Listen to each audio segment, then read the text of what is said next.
എല്ലാ കൂട്ടുകാർക്കും നല്ലൊരു ദിവസം ആശംസിച്ചുകൊണ്ട് നമുക്ക് നേരെ ഉണ്ണിമോടെ അയ്യപ്പസ്വാമിയുടെ ഇന്നത്തെ നല്ലൊരു വിശേഷം കേട്ടാലോ.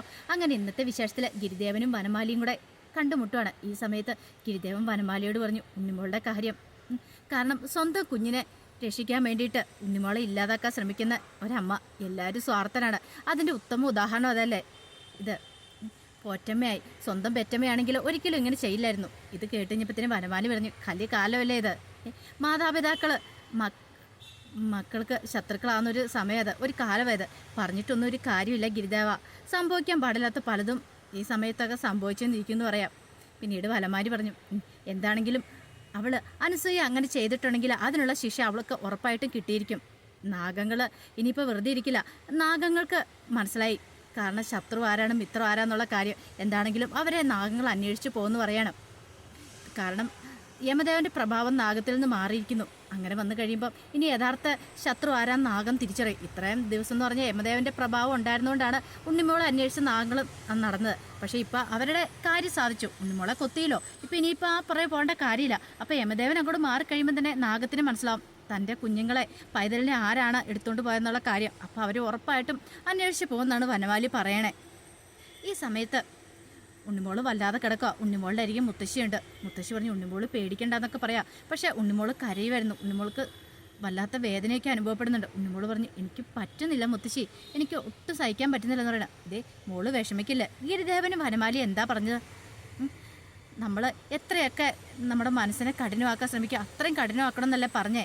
ഏത് പ്രതിസന്ധി ഘട്ടം വന്നാലും നമ്മൾ അതെല്ലാം തരണം ചെയ്ത് പോകണം. നമ്മുടെ മനസ്സ് ഒരിക്കലും തളരാൻ പാടില്ലെന്ന് പറയാം. എനിക്കറിയാം മുത്തശ്ശി. അല്ല മുത്തശ്ശി, ഞാൻ പെട്ടെന്ന് തന്നെ മരിക്കുമായിരിക്കും അല്ലേന്ന് ചോദിക്കുക. എന്തൊക്കെയാ ഉണ്ണിമോളെ പറയണേ? ഉണ്ണിമോള് മരിക്കത്തൊന്നുമില്ല, എനിക്കറിയാം.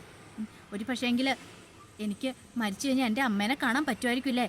ഞാൻ എൻ്റെ അമ്മയുടെ അടുത്തേക്കായിരിക്കും പോകുന്നല്ലേ. എൻ്റെ അമ്മ എനിക്ക് വേണ്ടി കാത്തിരിക്കുമായിരിക്കും എന്നല്ലേന്ന് പറയണം. ഇത് കേട്ട മുത്തശ്ശി പറഞ്ഞു എന്താ ഉണ്ണിമോളെ ഇങ്ങനെയൊക്കെ പറയണേ? മുത്തശ്ശിയുടെ മനസ്സിൽ വല്ലാത്തൊരു ടെൻഷൻ പെട്ടെന്നുണ്ടായി. കാരണം മരണസമയത്ത് ഒരുപക്ഷെ മരിച്ചുപോയ ആൾക്കാർ അരികിലേക്ക് വരുമെന്ന് പറഞ്ഞു കേട്ടിട്ടുണ്ട്. ഇനിയിപ്പോൾ ഉണ്ണിമോൾക്ക് അങ്ങനെ എന്തെങ്കിലും തോന്നിയിട്ടാണോ ഉണ്ണിമോൾ ഇങ്ങനെയൊക്കെ പറയണേ? മുത്തശ്ശി പറഞ്ഞു ഇപ്പം അതിനെക്കുറിച്ചൊന്നും ചിന്ത വേണ്ട. അയ്യപ്പസ്വാമിനെക്കുറിച്ച് മാത്രം ചിന്തിച്ച് കിടന്നു. ഒരിക്കലും ഒരു ആപത്തും വരില്ല. ഇപ്പം തന്നെ കണ്ടില്ലേ അച്ഛനും അമ്മയും കൂടെ തീർത്ഥം വാങ്ങിക്കാണ്ട് പോയിരിക്കുമല്ലേ. ആ തീർത്ഥം വാങ്ങിച്ചുകൊണ്ട് ഉണ്ണിമോൾ കുടിച്ച് കഴിയുമ്പോൾ ഉണ്ണിമോളുടെ എല്ലാ വിഷമങ്ങളും മാറും. ഉണ്ണിമോൾ ജീവിതത്തിലേക്ക് തിരികെ വരും. താരയ്ക്ക് സംഭവിച്ചെന്താ? താരയ്ക്ക് ഉണ്ണിമോൾ കൊണ്ടുപോയി ഇതൊക്കെ കൊടുത്തില്ലേ, തീർത്ഥം കൊടുത്തു കഴിഞ്ഞപ്പോൾ രക്ഷപ്പെട്ടെ. അത് മാത്രമല്ല ഉണ്ണിമോൾ എത്ര കാര്യങ്ങൾ ചെയ്തിരിക്കുന്നു. ചെറിയ കാര്യങ്ങളൊന്നും അല്ല ചെയ്തിരിക്കുന്നത്, എത്ര പേരെ രക്ഷപ്പെടുത്തിയിരിക്കുന്നു. അപ്പോൾ ഉണ്ണിമോൾ ഒരിക്കലും മരണത്തിലേക്ക് പോവില്ല. ഉണ്ണിമോൾ രക്ഷപ്പെടുമെന്നൊക്കെ പറയണം. ഉണ്ണിമോളോട് എനിക്കറിയാം എന്നെ ആശ്വസിപ്പിക്കാൻ വേണ്ടിയ മുത്തശ്ശി ഇങ്ങനെയൊക്കെ പറയണേ. അങ്ങനെയല്ല ഉണ്ണിമോളെ. ഉണ്ണിമോൾ വിഷമിക്കാതിരിക്കും. ദേ സങ്കടപ്പെടാതിരിക്കും, ഞാനില്ലേ കൂടെ. അപ്പോൾ ഉണ്ണിമോൾക്ക് ഇങ്ങനെ വല്ലാത്തൊരു സംസാരിക്കാനും ശ്വാസം കൊടുക്കാനും ബുദ്ധിമുട്ട് പോലെ തോന്നി. പെട്ടെന്ന് മുത്തശ്ശി പറഞ്ഞു ഒരു കാര്യം ചെയ്യാം, ഞാൻ പോയി ഇച്ചിരി വെള്ളം എടുത്തുകൊണ്ട് വരാമെന്ന് പറഞ്ഞിട്ട് ഉണ്ണിമോളോട് കിടക്കാൻ പറഞ്ഞിട്ട് മുത്തശ്ശി അങ്ങോട്ടേക്ക് പോവാണ്. ഈ സമയത്ത് ഉണ്ണിമോൾ പതുക്കെ കണ്ണടച്ച് കഴിഞ്ഞപ്പോഴത്തേനും ഉണ്ണിമോളുടെ അരിയിലേക്ക് ശാരിക വരുവാണ്, ഉണ്ണിമോളുടെ സ്വന്തം അമ്മ. അപ്പം ഗിരിദേവൻ പറഞ്ഞിട്ടുണ്ടായിരുന്നു അവൾക്ക് സ്വന്തം അമ്മയുടെ ആ ഒരു കരുതൽ അനുഭവിക്കാനായിട്ട് പറ്റും. പക്ഷെ കാണാൻ പറ്റില്ലെന്നുള്ളൂ. അവൾക്ക് അവളുടെ പെറ്റമ്മയുടെ സാമീപ്യം അനുഭവിക്കാനായിട്ട് പറ്റും. അതിനുള്ള യോഗം അവൾക്ക് ഉണ്ടാകുന്നു. ആ സമയം ശാരിക അടുത്തേക്ക് വന്നിട്ട് പറഞ്ഞു അല്ല മോൾക്ക് വിഷമമായെന്ന് ചോദിക്കുക. ഇത് കേട്ടുകഴിഞ്ഞപ്പോഴത്തേനും ഉണ്ണിമോൾ അമ്മയെന്ന് പറഞ്ഞ് വിളിക്കുകയാണ്. മോള് പേടിക്കണ്ട കേട്ടോ, അമ്മ അരികിൽ തന്നെ ഉണ്ടെന്ന് പറയണം.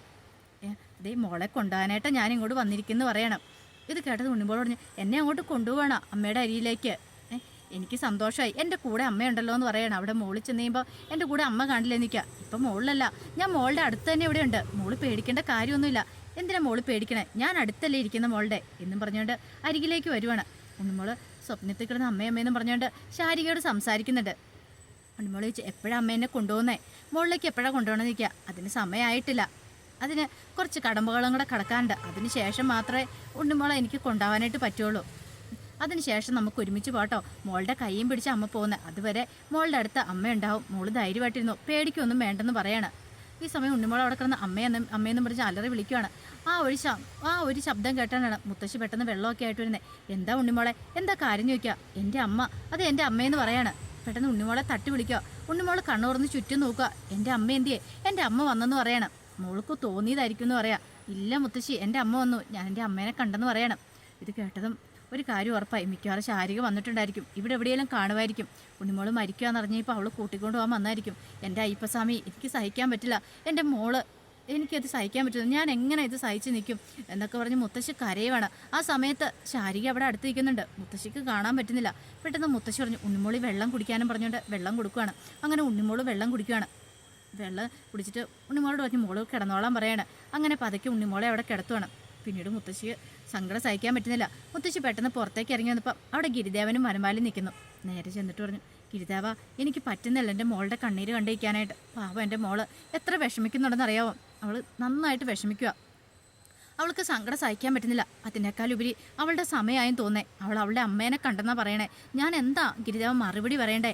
എനിക്കറിയത്തില്ല. എനിക്ക് സങ്കടം സഹിക്കാൻ പറ്റുന്നില്ലെന്ന് പറയാം. എൻ്റെ കുഞ്ഞു പോകുന്ന എനിക്ക് കണ്ടുകൊണ്ടിരിക്കാൻ പറ്റില്ലെന്ന് പറയാം. ഇത് കേട്ട് കഴിഞ്ഞപ്പോൾ ഗിരിദേവൻ പറഞ്ഞു, പേടിക്കണ്ട മുത്തശ്ശി, അവൾക്ക് ഉണ്ണിമോൾക്ക് ഇനി കുറച്ച് സമയം കൂടെ ബാക്കിയുണ്ട്. അവളുടെ സമയം ആയിട്ടില്ല. അവൾക്ക് കുറേ കാര്യങ്ങളും കൂടെ കഴിഞ്ഞാൽ മാത്രമേ അവൾക്ക് പോകാൻ പറ്റുള്ളൂ. അതുവരെ മുത്തശ്ശി സമാധാനത്തോടെ ഇരിക്കുക. ഉണ്ണിമോൾക്കൊന്നും സംഭവിക്കില്ല എന്ന് പറയണം. മുത്തശ്ശി പറഞ്ഞു, എന്നാലും അവളുടെ മുഖത്തേക്ക് നോക്കുമ്പോൾ അവളുടെ അമ്മ വന്നിട്ടുണ്ടായിരിക്കും അല്ലേ എന്ന് ചോദിക്കുക. ഗിരിദേവൻ പറഞ്ഞു, അതെ, അവളുടെ അമ്മ അവളുടെ അരികിൽ തന്നെയുണ്ട്. അത് അവൾക്ക് കാണാൻ പറ്റുന്നില്ല, പക്ഷെ അവൾക്ക് അനുഭവിക്കാൻ പറ്റുന്നുണ്ട് അമ്മയുടെ സാമീപ്യം. അമ്മ അവിടെ അരികിൽ തന്നെ ഉണ്ടായിരിക്കും. ഇനി എപ്പോഴും ഇനിയിപ്പോൾ ഉണ്ണിമോള് പോകുന്നോടം വരെ ഉണ്ണിമോളുടെ അരികിൽ തന്നെ ശാരിക ഉണ്ടായിരിക്കും എന്ന് പറയാണ്. ഇത് കേട്ടതും മുത്തശ്ശി കരയാണ്. ഈ സമയം അനസയും വിനോദും കൂടെ പോവാണ്. അപ്പം മുത്തശ്ശി പറഞ്ഞിട്ടുണ്ടായിരുന്നു തീർത്ഥം വാങ്ങിക്കാൻ രണ്ടുപേരും കൂടെ പോയെന്ന്. അപ്പോൾ ഒരു തീർത്ഥം കൊണ്ടു കൊടുക്കുവാണ്. നേരത്തെ അവൾക്ക് താരയ്ക്ക് കൊണ്ടു കൊടുത്ത തീർത്ഥം ആ ക്ഷേത്രത്തിൽ പോയി, വിഷ്ണു ക്ഷേത്രത്തിൽ പോയി തീർത്ഥം മേടിച്ചുകൊണ്ട് വരുവാണെങ്കിൽ ഉണ്ണിമോൾ സുഖപ്പെടുമെന്നും പറഞ്ഞുകൊണ്ട് വിനോദനെ കൂട്ടിക്കൊണ്ട് അങ്ങോട്ടേക്ക് പോയേക്കുവാണ് അനസൂയ. അങ്ങനെ പോകുന്ന വഴിക്ക് അനസൂയയ്ക്ക് ഒരു ബുദ്ധി തോന്നി, എങ്ങനെ ഈ പോക്കും മുടക്കണം. അപ്പോൾ എന്താ ഒരു തന്ത്രം പ്രയോഗിക്കാം? അനസൂയ എങ്ങനെ ഇരുന്ന് ആലോചിക്കണം. ഒരു തന്ത്രമുണ്ട് എന്ന് കരുതിയിട്ട് അനസൂയ എന്ത് ചെയ്യുവാണ്, അങ്ങനെ ആലോചിച്ചിരുന്നിട്ട് പെട്ടെന്ന് വിനോദനോട് പറഞ്ഞു, അയ്യോ വിനോദേട്ട, എനിക്ക് സഹിക്കാൻ പറ്റുന്നില്ല, വല്ലാത്ത വയറുവേദന എടുക്കുമെന്ന് പറയണം. വയറുവേദനയോ?